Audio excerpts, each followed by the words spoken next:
Hello, my name is Sean. Today, I'm going to explain the basics of an operating system so that you have an understanding of its desired purpose. We will be covering key concepts and definitions, whilst briefly touching upon the essentials of operating systems. So, what is an operating system? In simple terms, it is the chief program that manages all of the hardware and software. It has control of every process, file, section of memory, and device. It is very important, as it works as a middleman, making sure both hardware and software interact correctly. Windows, Mac OS, Linux, and Unix are the big operating system contenders, and all have their own advantages and/or disadvantages, but they are all based off the same concept. There are 4 essential managers of every operating system, and they all work together like a team to get jobs completed.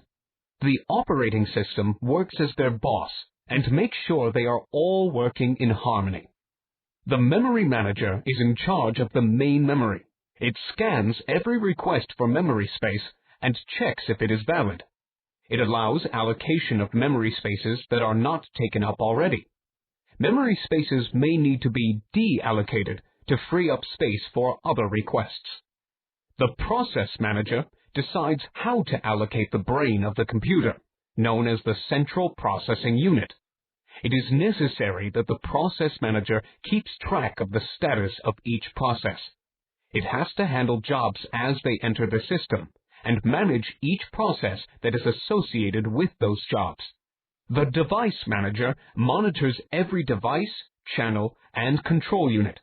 It has to choose the most efficient way to allocate all of the system devices that are connected to the computer. USB sticks, printers, and external hard drives are examples of this. The file manager checks every type of file that is on the system. This means data files, program files, compilers, and installed applications. It sets permissions so that certain users can only see certain files.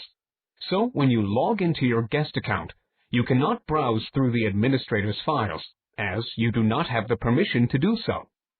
Another manager worth mentioning is the network manager. This provides a way for users to share hardware and software resources while also controlling the user's access to them. So, we now understand how it works under the hood.